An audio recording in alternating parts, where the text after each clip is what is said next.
Good afternoon, everyone. You're all welcome today to our webinar on recovery. We're talking about what does mental health recovery mean in light of our Aware Mental Health Week and our marking our 40 years of Aware. So welcome, everyone. I'll allow a few moments for people to join and then we'll get going shortly.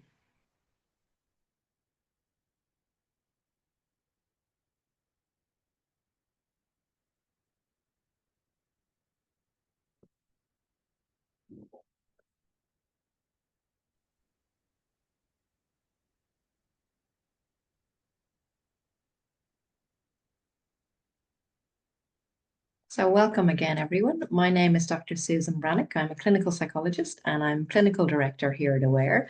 Delighted to be joined by my panel today, Ciara Glynn and Dr. Pat Bracken, who I will introduce more formally in just a moment. But just as people are joining, to give a little bit of a background on our Aware webinar series. So for those of you who might be joining us regularly, you're all very welcome. And to those new joining today, welcome also. So we run these webinars on the second Wednesday of every month. If you missed the chance to see them live, you can always watch them on our YouTube channel after. And we speak about a range of different issues related to depression, anxiety, and related mental health conditions. So as I mentioned at the beginning there, we are marking 40 years of Aware this week, and a major achievement. So just maybe before I start, just to say thank you again to all of our volunteers and everyone who uses our service for supporting us. And we certainly committed to another 40 years, if not longer, of working with you all. You can find more information on some of the stuff that we're doing for the rest of the week on our website, so that's aware.ie, as well as the programs and support services, as well as counselling that are available. So just to say something about the webinar then too. So do feel free to ask questions as we go. So we'll be talking through recovery and our experiences of what that might mean and where we maybe see the future. So certainly ask questions that may feel relevant to you. If you're left with anything after the webinar, really encouraging you to maybe we can share some resources, and if you're left with anything that's resonant for you, speaking to a mental health professional or to GP as appropriate. So that all that remains maybe for me to say again is to welcome my panelists. So Dr. Pat Bracken, consultant psychiatrist, and Ciara Glynn, the Solace Cafe operations manager, as well as lived experience expert. So you're both very welcome. Thanks for joining today. I might ask you to introduce yourselves maybe briefly, if I start with you, Pat, if that's okay. Okay, thanks, Susan, and thank you very much for the invitation to participate. My name is Pat Bracken. I'm a consultant psychiatrist. I used to work as a clinical director down here in West Cork. I was clinical director until 2016. I took early retirement from the HSE so that I'd have some space in my life to work in different ways. As a psychiatrist, I had the opportunity to work in New Zealand for a while, and then I worked with WHO as a writer and researcher on some of the recent reports that have come out from WHO, from the quality rights team. At the moment, I mainly work writing medical legal reports for asylum seekers. So a lot of my time is spent with people in the asylum system seeking protection, writing reports and helping them to make their case to the authorities. So that's me, pretty much. Okay, that's great. Thanks, Pat. You're very welcome. Very diverse career interests. So it's great to have the conversation today. And Ciara, do you want to introduce yourself and give a bit of a background in terms of your interest in recovery? Susan, thanks for inviting me along. It was great to be invited back to an Aware webinar. It means I didn't do anything wrong in the last one, and maybe I got a few things right. So thanks for the invitation, and it's great to be here with Pat today. Myself and Pat have worked together a long time now on the Kerry Farm project. So yeah, our thoughts are aligned in a lot of issues. So it's lovely to have this space. So thanks for that. I suppose I'm working in mental health now about 10 years, but I'm actually living with mental health a lot longer than that, all my life really. So I would have started working in mental health as a peer support worker using my own experience of mental health and recovery processes to support others in the HSE. But for the past, God, I think it's about a year and a half now, I'm working for Aware, and I'm managing the Solace Cafe, which is an out of hours service um, for people in crisis, but also crisis prevention. And I would say I'm very passionate about recovery approaches and peer support. Um, so any conversation on recovery, I love being in there, and I use, yeah, different perspectives. I suppose the perspective as a service provider, but more importantly than that, my own experience of healing and living with overwhelming states. So looking forward to the conversation today. Thanks. Yeah, that's great. Thanks, Ciara, and thanks for joining the second time. We might ask you again in a while for a third time. Um, so maybe, I guess maybe before we kind of get into a broader conversation, it's maybe worth defining what recovery is, and I guess that could be a whole hour in and of itself, couldn't it, in terms of our definitions? So, um, I guess when we say recovery, what sort of things are we talking about? Maybe do you want to start us off on that, Pat? How would we define it? Well, as you say, Susan, it's one of those concepts that's defined differently in different contexts, I think. And recovery is a bit like the word democracy. It's a nice word. It's something we all want, but it's actually making it happen is what's difficult. And people come at it from different perspectives. Just from my own experience, I was introduced to the concept of recovery back in the 1990s when I worked in the UK. I was a consultant psychiatrist up in Bradford in the north of England. And I was very influenced by the emerging, what we called at the time, the service user movement. Now, I suppose you call it the movement of people with lived experience or peer support. At that time, it was not well organized and solid, but there were some very powerful people who really got things going. And I remember a Scottish service user, Ron Coleman, talking to us, we invited Ron to come and speak to those of us working in mental health in Bradford, and him talking about being diagnosed as schizophrenic early in his life, and then going on to be diagnosed as being chronic schizophrenic, and then making a decision to not be schizophrenic any longer, but be Ron Coleman. And he talked very powerfully about taking his life back from a professional way of thinking and framing of his difficulties and life experiences back to his own framing of those experiences. And for me, the recovery movement was very much something that came from people with lived experience. It wasn't a professional agenda. Now, that has changed over the years, and many people are critical of the way recovery has been in some ways hijacked, if you like, by services and a professional discourse. But for me, it was a radical interrogation of how we looked at mental health problems in the first place. It was a radical, different philosophy.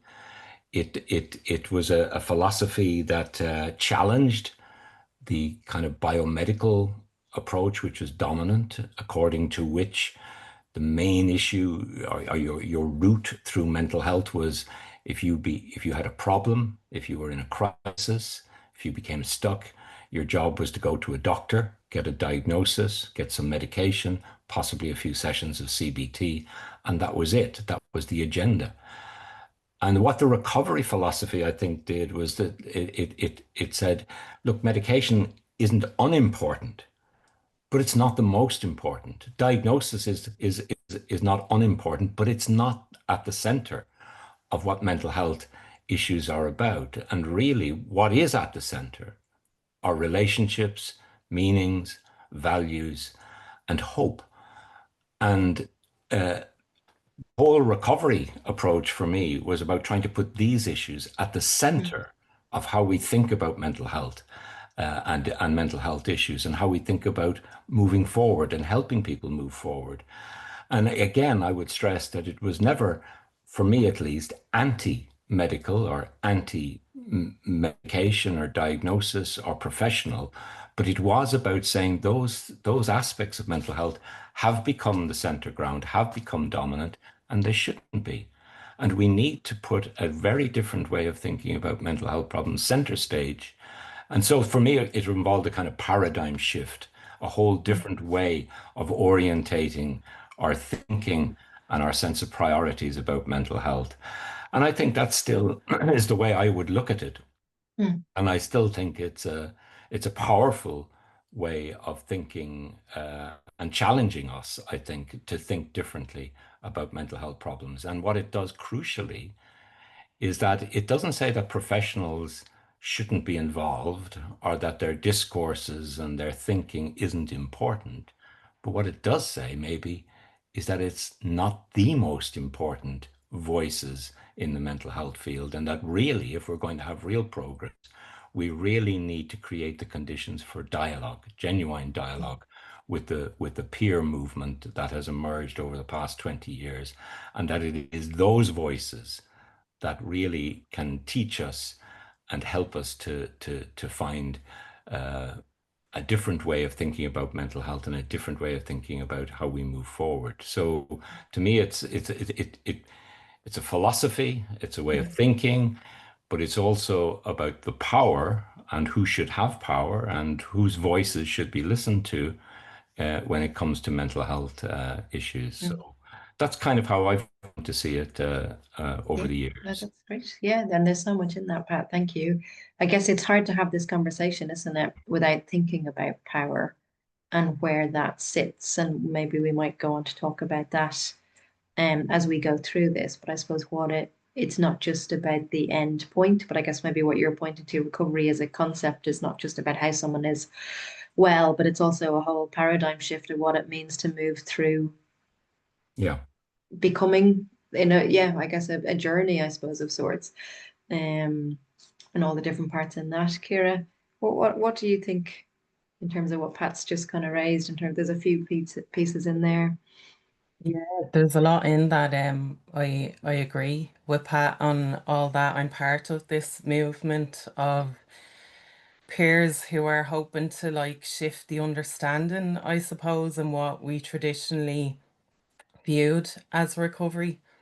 I think that when you hear the word recovery, and I know we spoke about this before in the preparation for this webinar, it can stir up so many different things in people, and it can mean different things to different people, and it's meant different things to me at different points throughout my journey.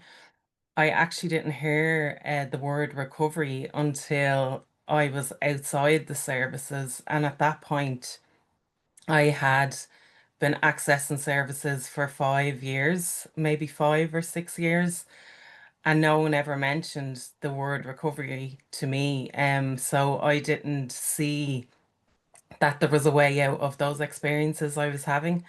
I was having a very intense fear of leaving the house, having conversations with people. The diagnosis is diagnostic term for it is social anxiety or social phobia. But I don't describe myself in medical terms anymore. I've just moved into a more defining my journey in my own language, in my own way. And for me, that's what we mean by true recovery orientated approaches, which we speak about. It's about, the person defining their story how they see fit. So when I heard about recovery and the word recovery, it was at a rap group which was out in the community. I was attending the National Learn Network at the time to try and help me get back on my feet. And, when that word was used, I was kind of blown away by it because, again, I've been accessing services for a long time. I've been struggling for a long time previous to that. And in the time I was attending services, I didn't really have any hope because it was just attending an appointment for medication, a long waiting list for access to therapy, psychology. So I never really understood the concept of recovery.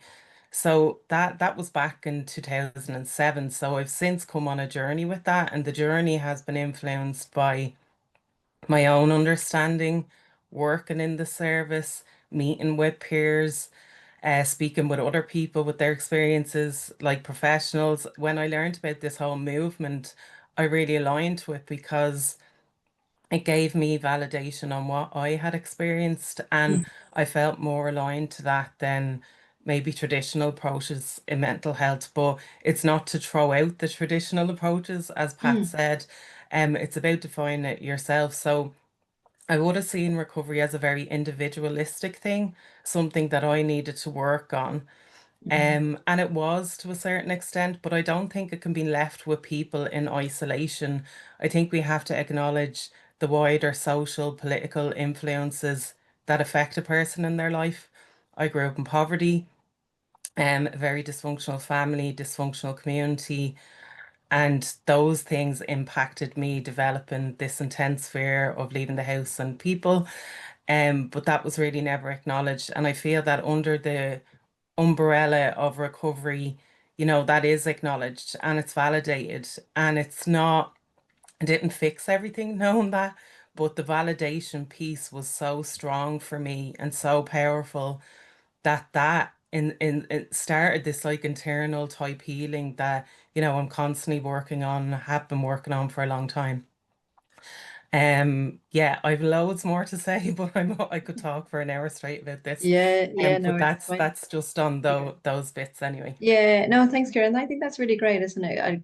Great, I guess, to hear your experience of it. Not so great, I think, that someone could be in services for such a long time and not hear recovery as an idea or something that I guess you might be working towards, or your opinions on what that might look like for you. Because as you say, it's going to be different for different people. And Pat, you had mentioned the kind of biomedical approach, and certainly this webinar isn't about kind of saying one approach is good and another is not good or anything like that. It's much more complicated than that, isn't it? It's about maybe, I think it's about what's useful to people, and what's going to help in recovery, and also kind of maybe for health professionals listening here, what's also going to help you as a health professional support someone in that journey, maybe in a way that's a bit more inclusive. Um, is that, would that be, I guess, in your experience, Pat, do you think that's kind of changed over time, that maybe recovery as an idea, or however it's defined, is coming into services more, that there might be more of those conversations? I hope so. And I think, people like Ciara and that whole movement um, are so credible and so articulate and so kind of positive in terms of the agenda that is being developed, that to me it's inspiring.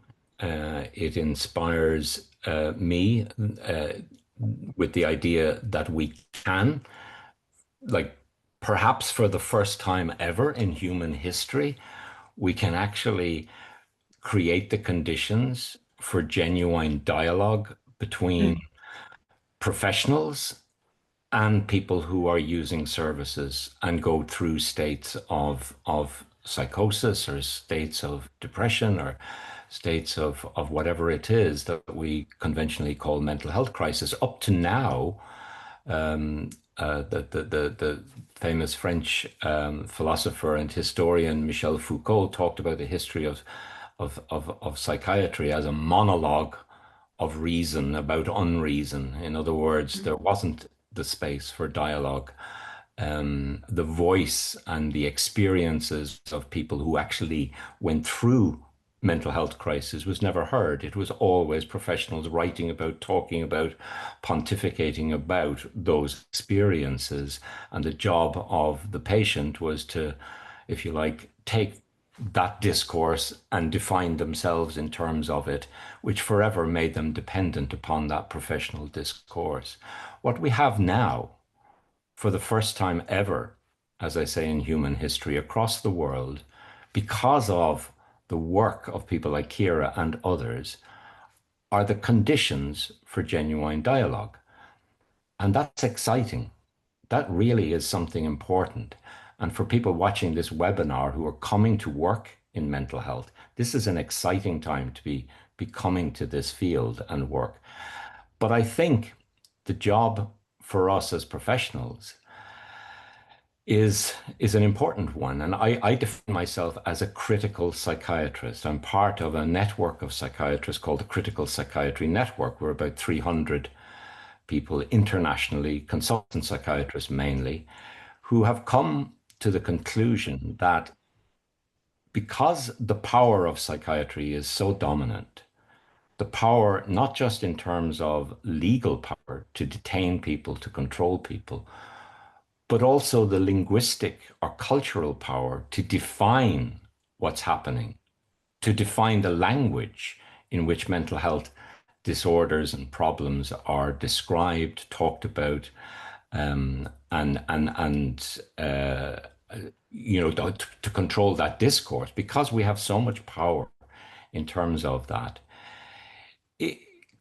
Critical reflection on our profession is absolutely important. It's not a choice to me. It's when you've given that much power, you have a responsibility to reflect very critically on the history of your profession, where its ideas came from, where its assumptions came from, where its practices came from, what its priorities are. And what I see at the moment is the frustration of many in the peer movement who are ready for dialogue and who have, if you like, got to a position where they wish to engage. But the professional, if you like, perspective, without critical reflection, without being able to think, maybe we haven't got all the answers, maybe a lot of the things we've done are problematic, maybe we need to come down off our professional pedestal and intellectually engage in a much more humble way with the voices of people who've used services. Unless we're able to do that, then dialogue won't happen, and the professional will always see the peer movement as something that adds on to their discourse, so to speak. There won't be genuine co-production. There won't be genuine dialogue. It'll be a continuation of Foucault's monologue of reason about unreason. So I think the challenge for us as professionals when it comes to recovery is to engage with critical thought, not as a negative thing, not as a knocking or as a bad, pointing fingers or whatever, but as a way of moving us to a higher level of professional discourse. To me, the critical profession is not someone who abandons all their knowledge and theories and education, but they learn how to use them in a more humble way so that they can take that knowledge and put it aside at times. Or they can see the faults in that knowledge and say, yeah, we made big mistakes here. Maybe we have to go back to the drawing board and rethink this. So that it's a different way of thinking about professional knowledge and the way in which you engage as a professional in this field. And without that critical thinking, I think the recovery agenda is going to be stuck. And that's where I've come to with this. Okay. Yeah, I guess and again, maybe it comes back to power, doesn't it? And also the time and space to kind of engage in that level of reflection as well as the appetite for it. Absolutely. Yeah.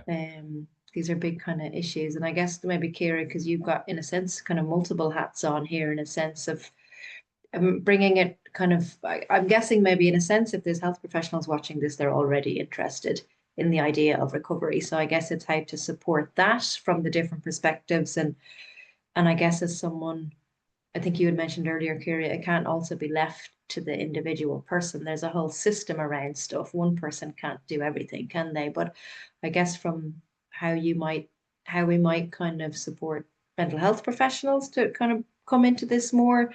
And also if someone's watching this thinking, yeah, I hadn't even really thought about what recovery looks like for me, or that wasn't mentioned.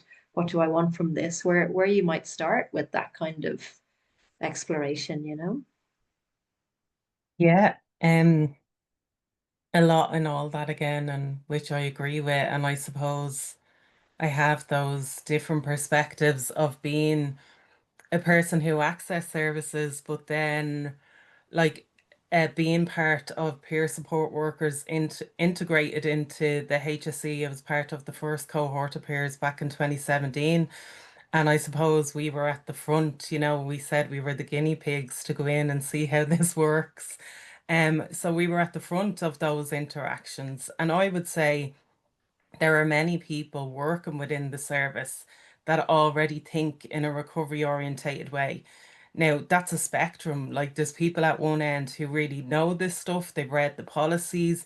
And this isn't just me and Pat speaking from our experience. This is in national mental health policy, sharing the vision, Yeah. a vision Yeah. for change before that, the WHO, like everybody worldwide is talking about this stuff, and pushing for it to be in services. And that's where the peer role was born from. It was actually born from the movement of activists, but the role being implemented in the service, of course, had to go through policy first. So everybody wants this, everyone is saying what's needed and that it's the best approach. So well, yeah, working in the service, like there's a spectrum of knowledge on what recovery is, I think. So there's the people who are really brushed up on all the policies and they really get it and they understand the importance.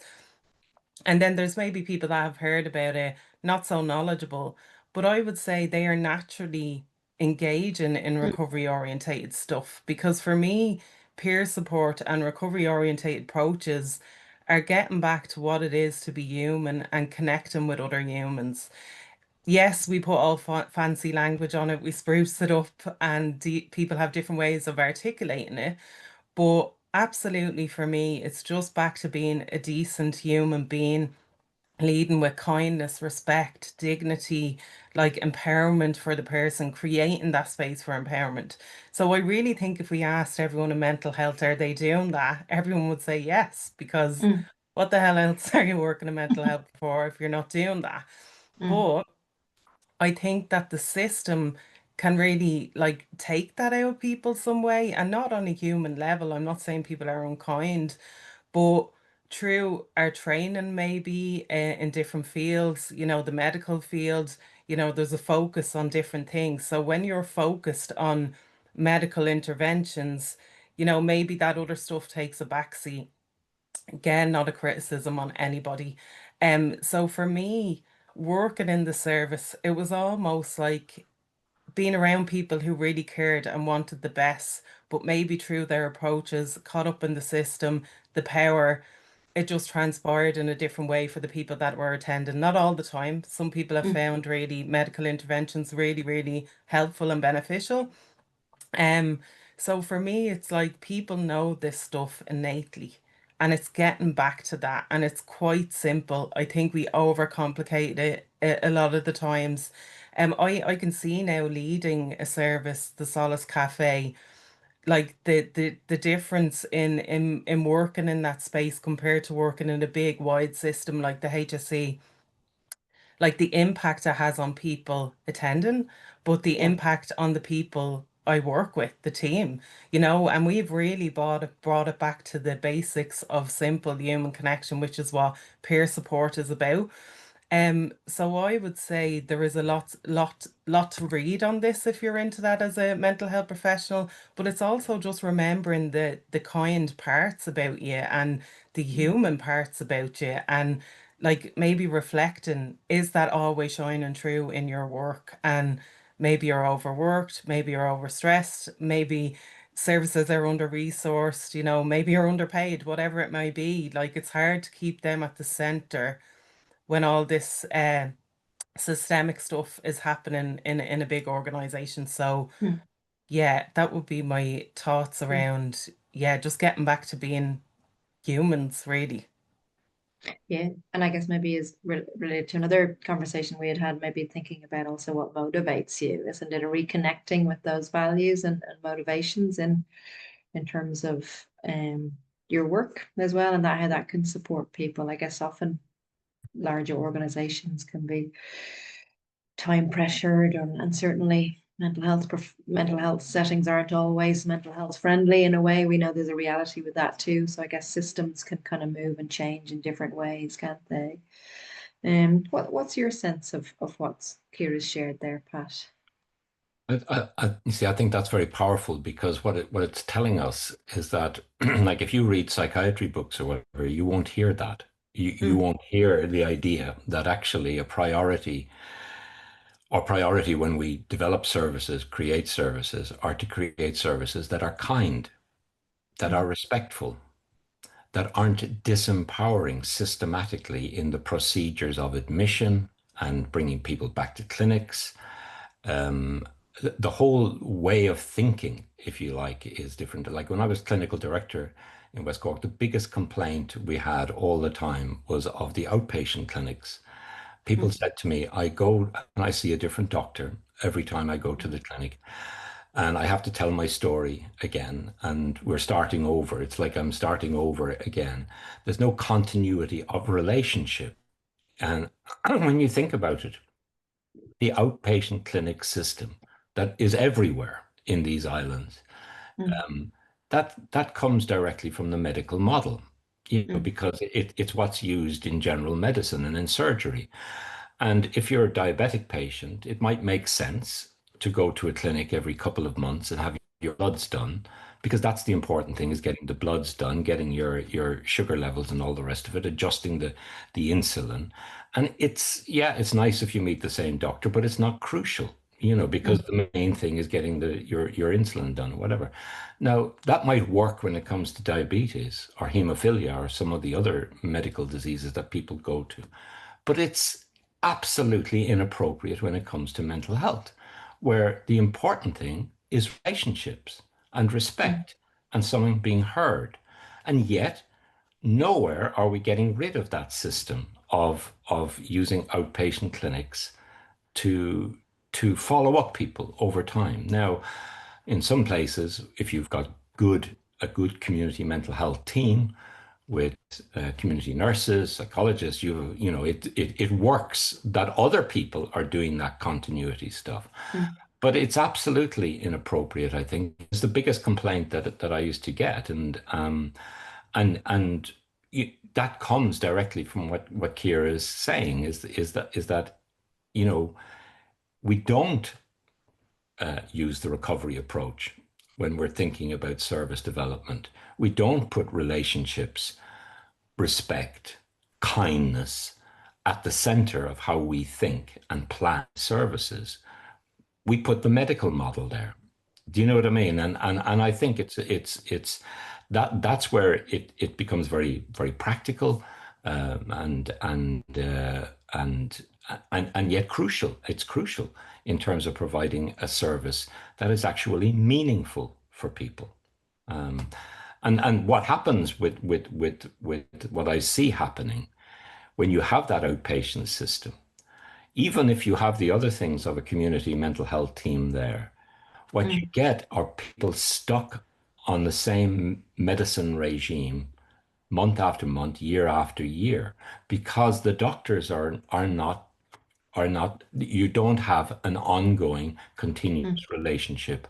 So that a junior doctor comes in, looks at the chart, we'll continue the medication, things are okay. There's no plan for a lot of people about how they're going to come off antidepressants, come off antipsychotics, or whatever it is, which have to be done in a very very careful way and very controlled way, so that patients are, if you like, systematically robbed of that potential different kind of discourse around their medication because of the way we structure services. Do you know what I mean? So, Yeah. like what Ciara is saying there about putting respect, if we were to define, if we were to really think about what kind of service would really listen to what people say, as I say, as clinical director, that's the main, and I suspect this is the case around the country, Right. that people will complain about this, and yet we do nothing about it. So it's important, I think, to think about recovery very practically in terms of how we organize services. Yeah. And can I just jump in there, Susan? Just Go on on, that, Ciara, I yeah. think like all that really boils down to me, like all that the approach and all these incidences that you're speaking about there, Pat, like is, it's the respect and dignity piece, but it's really what is central to recovery approaches is the person having choice in everything, isn't it? Like choice is just so it's liberating to have choice in your life. It's liberating and empowering to have those choices. And because of the system, and it's not picking on individual people, but again, the system doesn't allow for that to happen often. It does in some parts, you know, some services, but it's we all know that's right, but it's so hard to implement in services sometimes, and that could be the lead of the clinic might have a different understanding of what that is, or it could be again down to stuff I spoke about, understaffed, under-resourced, all that. But I think if we put at the center, like, is the person sitting in front of me having choice, and are they having choice in everything? And that also to me is not just choice about things like, well, medication or a type of therapy. Yes, of course, all of those things, but it's their choosing in what they want to make meaning of in their journey and what their recovery looks like.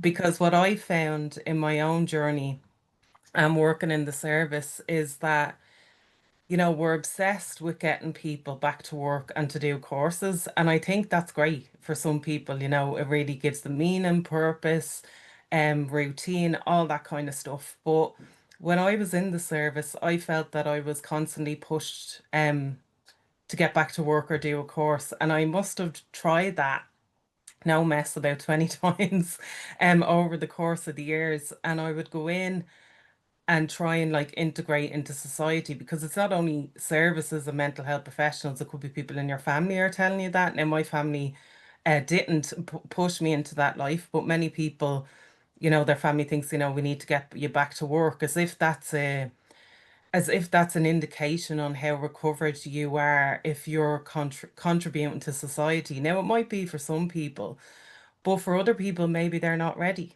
And for some people, it might be just actually getting up out of bed every day, having a shower, brushing your teeth. Maybe work is never on anyone's radar. And not because they're lazy so-and-sos, which we're constantly told by people in society and the media and that. It's because, you know, maybe their trauma, their life, their upbringing, every part of their being isn't someone that goes to employment. Maybe they don't want to do a course. And I think like there is this kind of understanding maybe in mental health, in society, in the services, everywhere, that someone having a job and or going to college is like indication of them really living and living their lives. And again, it can be for some people. And but for me, that pressure was so intense, and I felt it just from everywhere. You know, friends were going to work. I was like, Jesus, I have to get back to work now. I have to get back to work. And I'd go take a job, and within a 2 weeks, the intensity would come back, and I'd have to leave. And then I'd be set back for months again. And this was a cycle. And we often see it with other people accessing service. They rush back to employment. Then a few months in, they're back in hospital or whatever it may be. And I believe that's because, you know, we're not given choice in what is available for us and our healing, because how I define recovery now is not on those occupational or practical kind of elements, if you want to call it. Like, yes, I'm working back full time 10 years. I've gone on to study. Achieved many great things, which I'm really, really proud of. But those things are kind of insignificant to the inner healing that has occurred to me and the transformation and acceptance of who I am. And that stuff didn't happen by rushing to work or studying. The studying nearly pushed me over the edge, if I'm honest. But that kind of that rush thing to get there. So for me, when I look at recovery, for me, the definition of it is feeling truly content with who I am as a person. Now, that's still anxious Ciara, that's still depressed Ciara, that's still Ciara that cries, gets overwhelmed, experiences these states. But overall, I'm content with all those states. And that's healing for me. That's where the healing has been. So recovery, the understanding of recovery is so limited in terms of people's experience. And I know lots of people that have had similar experiences to me. So we have to get out of that idea that we know what is best for others. Yeah. And that for me goes back to the choice and Yeah. everything. I think that's, yeah, I mean, thanks, Gary. There's so much in that. And as you said, we could probably talk about this for hours in a sense, but I think that this choice is so important. I think really just to kind of reiterate what you said, there's something in the nuanced detail of that, isn't there, about kind of letting someone explore the meaning for themselves. Rather often professionals think, well, this is obviously the reason, or this is a big thing and this is the big priority for the person, and without actually, well, what do you make of that? Or, you know, in terms of even a depression is going to look very different for different people. So what's the meaning for you in terms of what's happened? And being, I guess, as we kind of really advocate for our volunteers and everyone who works in Aware, that kind of curiosity. It's a not knowing approach, isn't it? And having to kind of have a level of comfort with that, that you're not the expert in the person's internal world. And it's kind of holding a curiosity and offering a space maybe to allow that. I think what you're saying also, it takes time. Time is a fairly precious commodity in 2025, isn't it? It doesn't seem there's much time allowed for a lot of things, but I guess as you were saying, Pat, a radical kind of change does involve both dialogue and also time to digest things, consider, reflect, and really kind of occupy those spaces. There's a good few questions coming in, so I might just kind of go to them for a moment. So thank you to everyone who's offered a question or a reflection.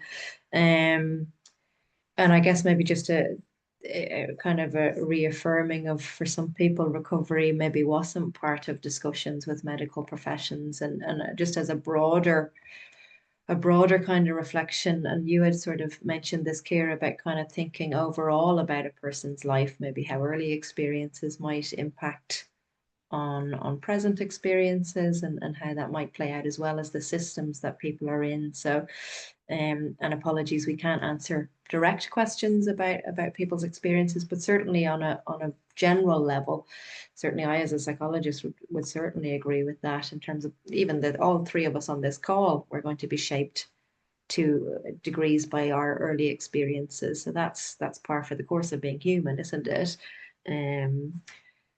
Maybe in the recovery model, there's something about trying to see the whole person, isn't there?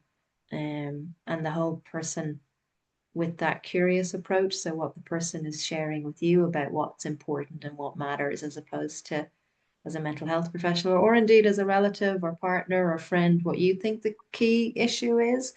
It's maybe allowing the person to say there, to have that kind of, I guess, autonomy of your own story, your own narrative, that's your kind of area as opposed to anyone else's, if that kind of makes sense.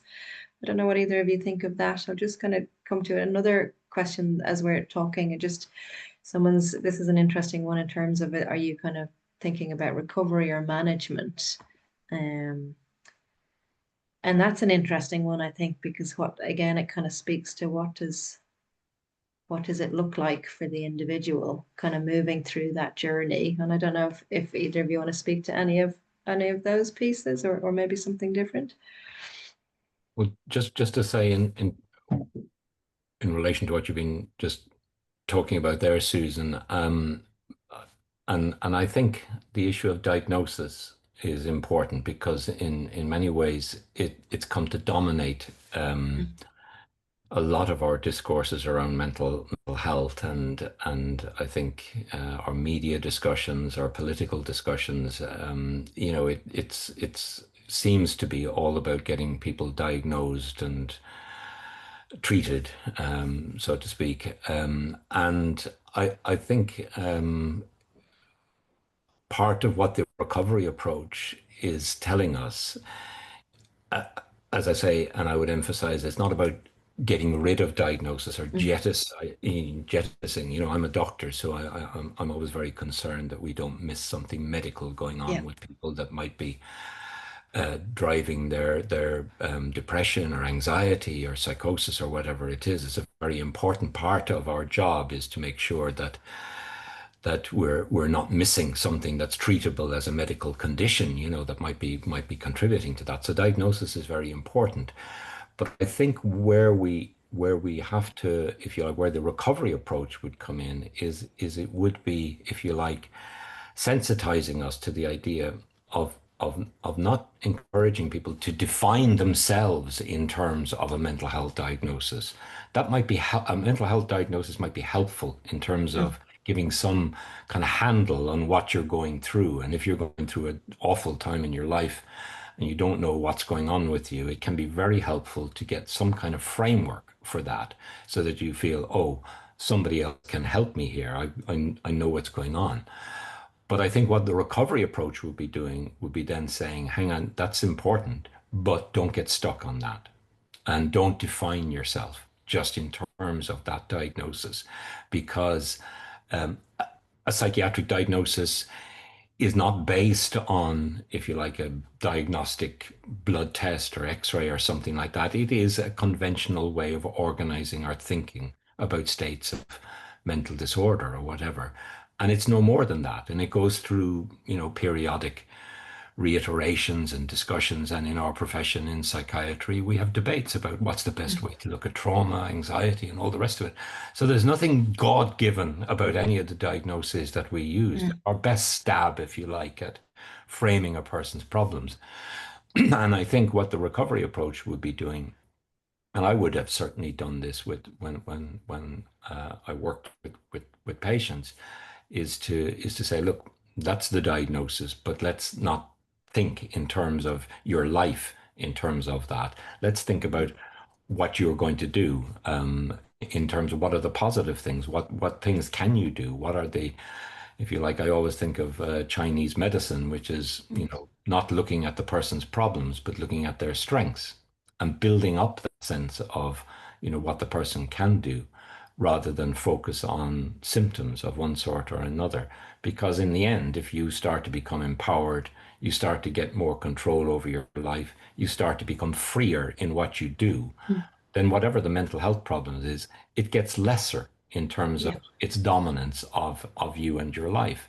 So in some ways, I think there's a need for a discussion, I think, when you move to a recovery approach away from a purely biomedical approach. We start to think differently about what the role that diagnosis can play in our lives and in our discussions between professionals and people coming for help.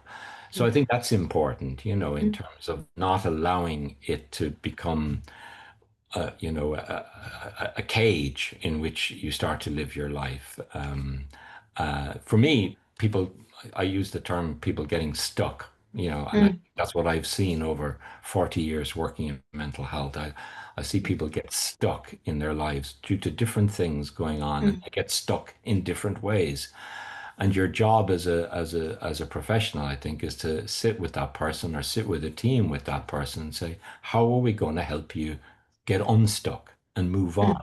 What kind of pathway is going to work for you to start moving back to being free, to living your life in a positive kind of way and not feeling I'm stuck and I'm going to be stuck here forever. So people recover along multiple different pathways. And that can be anything. It can be medication, can be transformative for some people. Therapy can be, but so can art, so can gardening, so can swimming in the sea.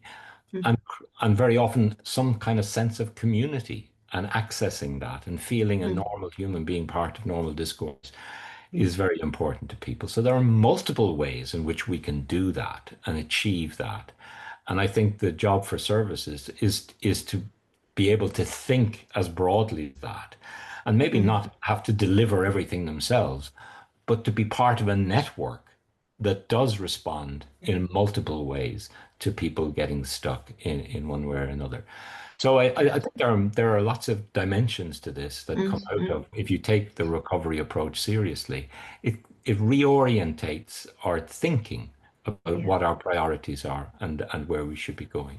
Yeah, I think that's great. And I'm aware we're kind of coming to the end of time, kind of for our time together today. But thanks, Pat. That's really helpful. I guess maybe it ties into something that Ciara said before. It's like that idea of kind of being free in recovery, having different routes, that it's not for anyone in that team to say, and that looks like you getting back into the job you did, or this is a course that you'll probably really like. It's about a kind of, as you said, a dialogue with the person about where actually is that meaning going to lie, and maybe you don't always know that at a point, but you can have an overall sense of kind of wanting to explore different options.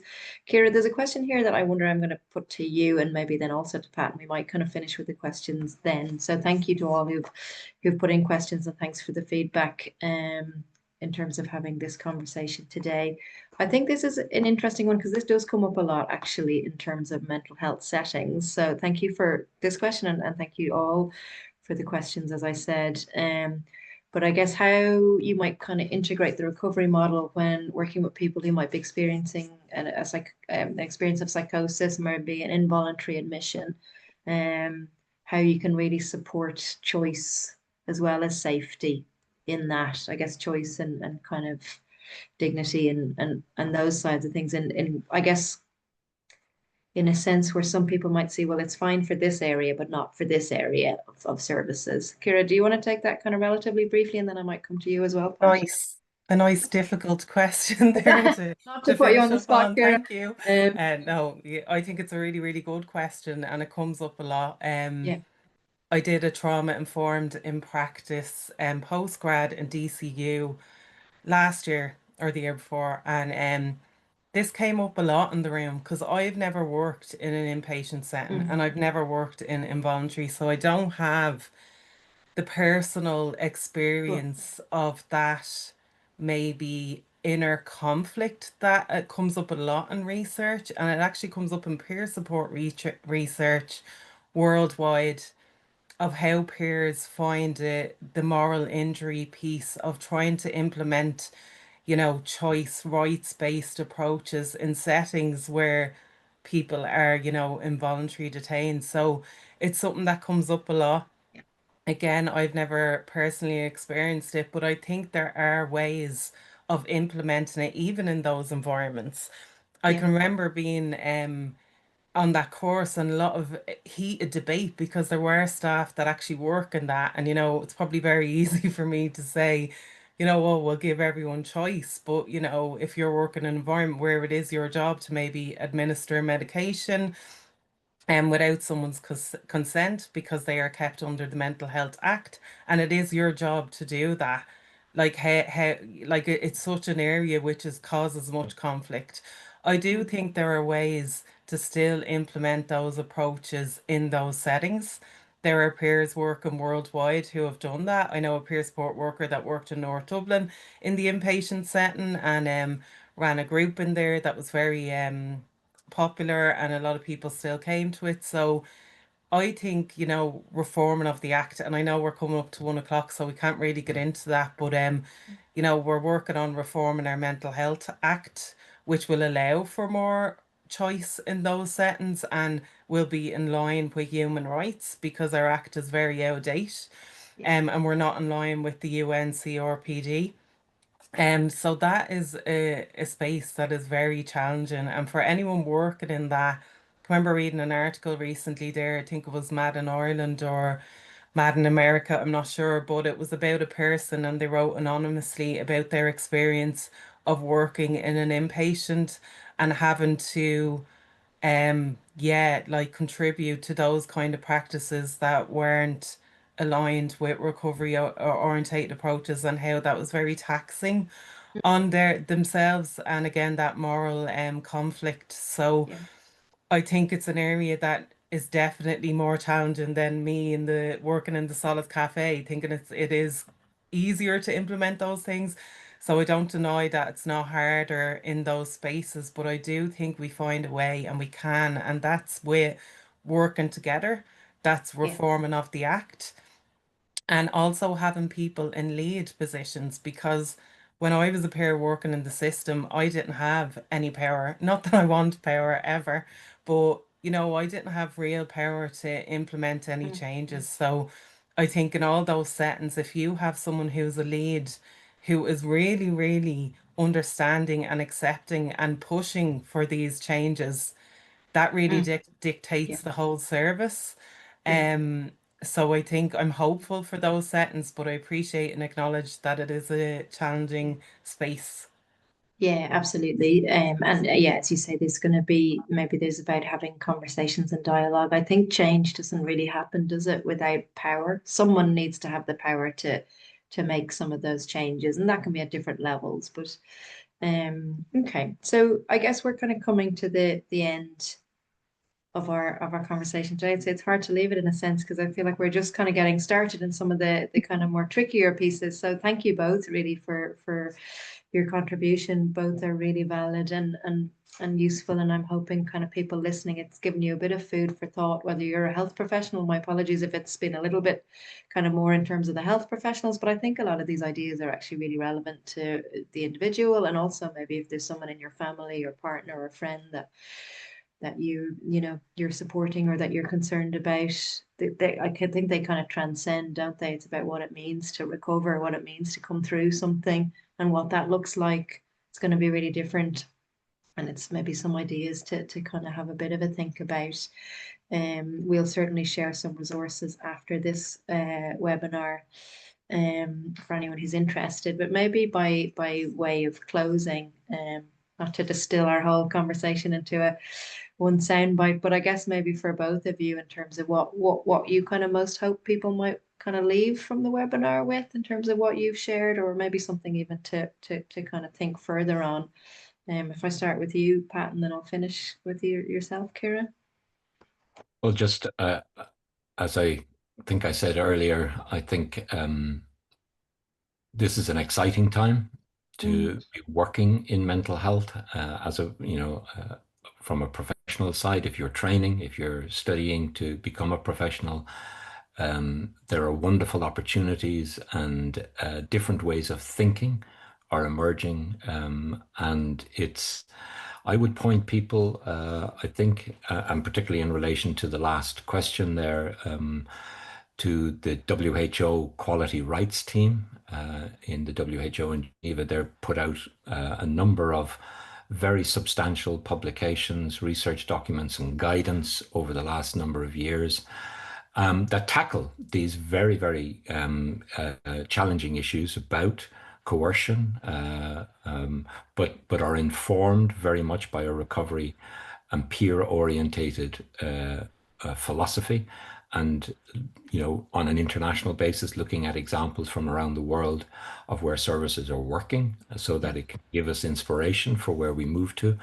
But I think the currency of recovery is hope. That's the most important thing that we, when it comes to mental health, that's our oxygen, so to speak. It's what gets people better and helps people move on. And it's absolutely our role as professionals to always remain hopeful and to find new ways of engaging and helping people. So I'd like to end that, this discussion about recovery on a hope. There's multiple challenges. Absolutely. Mental health is messy. Anyone who wants to work in this, if you just want black and white answers to things, go and do an engineering degree or something. If you want to spend your life working in the messiness of human relationships, human challenges, all the difficulties that come with it, yes, this is the field for you. But it is important, I think, to leave people with a sense of hope, with a sense of positivity, that things can be very different, and but we need to work at that. Things are already very different, and they're moving, aren't they? Certainly, from even thinking about from some of our aware pieces for the last 40 years, things are in a hugely different place. So we're moving, and I guess it's kind of having more intention around that too. Ciara, last word from yourself. Yeah, I'll try and keep it brief. I can never just give it. Do you know those one-word checkouts? I can never do them. Yeah, I suppose maybe touching on what you said, Susan, about this webinar and who was it for, and there might be people thinking it's very heavy in terms of service delivery and behind the scenes kind of stuff. But I think that's important for everybody in the world to be knowledgeable on. It's important for mental health professionals, absolutely the people that access services, wider society, creating, like for me, the social change piece is part of what this is about, this movement, and really having that ripple effect of having conversations. So I find that if you have a disconnect with yourself, with society or family, communities, and the services, and you feel very isolated, which I did for a long time, I think knowing all the parts is really empowering and helps you and makes you realize you know, the problem isn't you within you. You're not as messed up as you think you are. Um, because I always thought, oh God, I'm seriously messed up that I'm not connected or understanding any of this stuff. And what the peer movement and recovery movement has given me is that liberation and validation and connectedness, which has led to recovery or healing. If sometimes I like using that word because there's so much debate around recovery, as we just discussed and covered. So, yeah, Yeah. thank you so much. And it's just been great to have this conversation today. So, thanks for having me. That's great. Thanks, Ciara. Thank you, Pat. As I said, thank you both so much for contributing, and hopefully to those joining, thank you again for your questions, and hopefully it's left you with some kind of some ideas to take away and to think about. So thank you all for joining today. Moving on then to the webinar for next week, or sorry, next month rather, so the second Wednesday. That's the 12th of November. We're going to be talking about mindfulness approaches for managing depression and anxiety. So slightly more kind of practical ideas and help in terms of if you're struggling in terms of depression or anxiety at the moment. So please do join us then if you can. Thanks everyone for joining again, and hopefully see you next month. Thank you.